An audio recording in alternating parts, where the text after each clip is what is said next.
Савов, Черноморец. Първи август.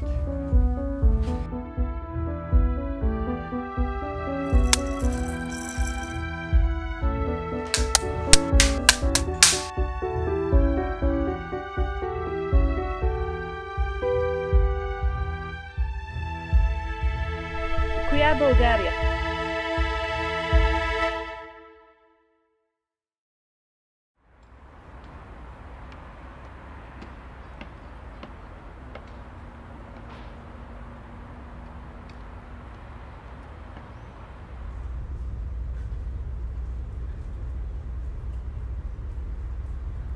Star of 2019, we had small bazaar, which got destroyed in the 30s.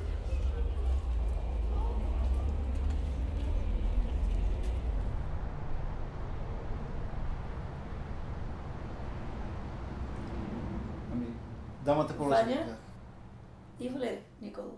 Кажи бе ти пък как си. Аз съм Валерий Николов, а ти... Да, Ти съм Ваня, не? Ти мълчиш ми, като Добре, кажеш добре. Валерий, аз ще кажа Николови. България е матриархат. Патриархат отдавна умря в България вече. Така Сега е само матриархат, да. Жената командва, така е.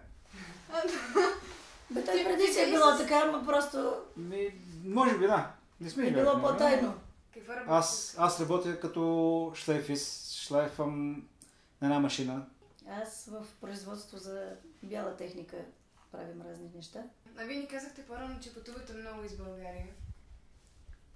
Когато има възможност, винаги. Винаги. Значи, България е много хубава. Много още работи има. Както Трябва да видим. Само да сме живи и здрави. има предаване от край до край, България от край до край, точно така от край до край България е хубава. Много хубава. Малко хората са някакси се свиха и малко така озлобени към другите. Не е точно дума озлобени. Не. Как да кажа? По-меко, да, мнителни. Почнаха, защото... Недоверчиви. Да. Преди по селата, като беше още по социалистическо време, някакси като влезеш в селото и бабите обикновено седат там по пейки и почват да питат. Ти кой си? Ти откъде си? Нали? Питат с интерес така, нали? Както като приятел, като роднина, разбираш ли? Питат, ти на кой си? Да, добре. Ти нали беше на или кой си, да? Да. И така става. Някакси самото отношение, аз защото не съм имал село, нали, като малък съм израснал в Пловдив и им беше много интересно. Така като им в Наваня, на Северна България, като им надолу и просто много интересно беше. Сега вече нещата се поизмениха, те вече и по-възрастните хора вече си починаха. Останаха и хора по Няма и хора по селата и така. Другото, което ми прави впечатление, така като ходим по Балкана, особено, както бяхме сега на този каньона на водопадите, в гората някъде, по някоя екопътека, като има много хора, не сме само ние, разбира се, и като се срещат хората, се усмихват, поздравяват се, нали, здравейте или добър ден, така, което е хубаво, някакси те зарежда положително. Не да гледаш само на мръщини. Съжаление само на Балкана обаче така. Но само на Балкана, да. Други. Ако вървиш по улицата, примерно, се разминеш с някой, му кажеш добър ден, ще те излезеш, ще кажеш. Доста хора са начумени, нали, и недоволни, това, което... Тук при нас смятам, че е нормално, защото всеки Нали, като кажеш добър ден, се някой ще каже замисля за това. някакъв проблем. Той е пък... Дали ще е финансов или здравословен или нещо друго. Въпрос на оцеляване, примерно.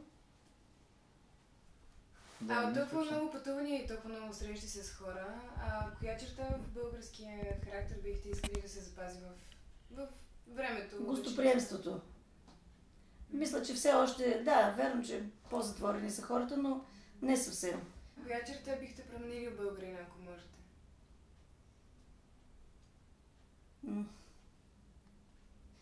Има една приказка, може аз не съм добре, ма и вуте да е зле, нали? Това нещо, ако може да се промени, да не гледаме в паничката на съседния, защото не се знае с какви жертви е постигнал нещо, примерно. Изобщо тук при нас някой, ако надигне глава, трима поне ще гледат да го смачкат надолу. Не знам защо така, но... Как бихте искали да видите България? И като швейцарен, сигурно. Не съм бил швейцарен, не знам как има. Да, сигурно е добре. Не знам, искам да подредя една държава. И най-вече да законите, които са написани, които не са лоши никак, да се спазват. За да може, защото тук не ви казвам, само закона ще изчисти байгановщите, според мен. И тези негативи, които се трупат отгоре, ни ги наслагват и се трупат върху населението и вече почваме да... А то това се предава и в семейството. Тъй като такъв менталитет общия. Почваме да се гледаме не като приятели, като врагове.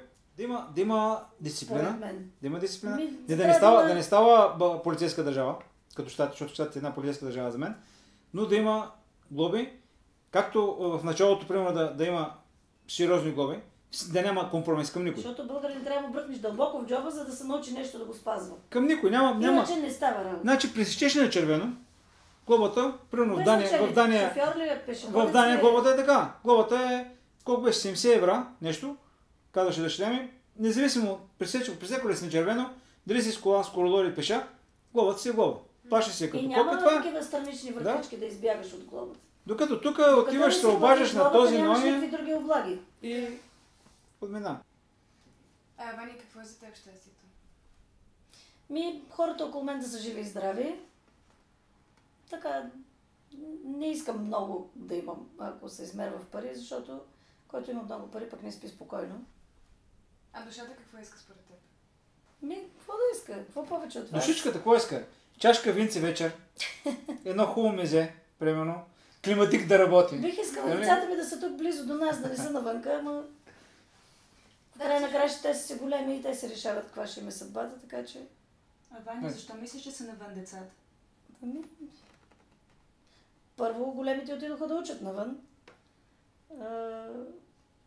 И сега не знам къде са точно. Уж са си тук, пак все пак ходят там. Те са достатъчно големи, както и вие преценявате. Виждате плюсовете и минусите на България, виждате плюсовете и минусите на Англия. Там по-добре и така. Защо там? Преценявате.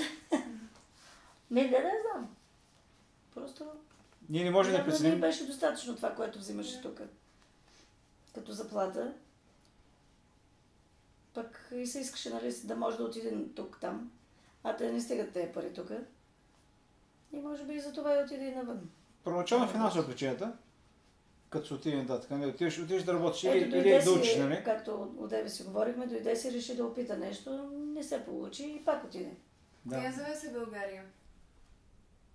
Не знам как да говоря. България за мен е най-доброто място за живеене. За мен.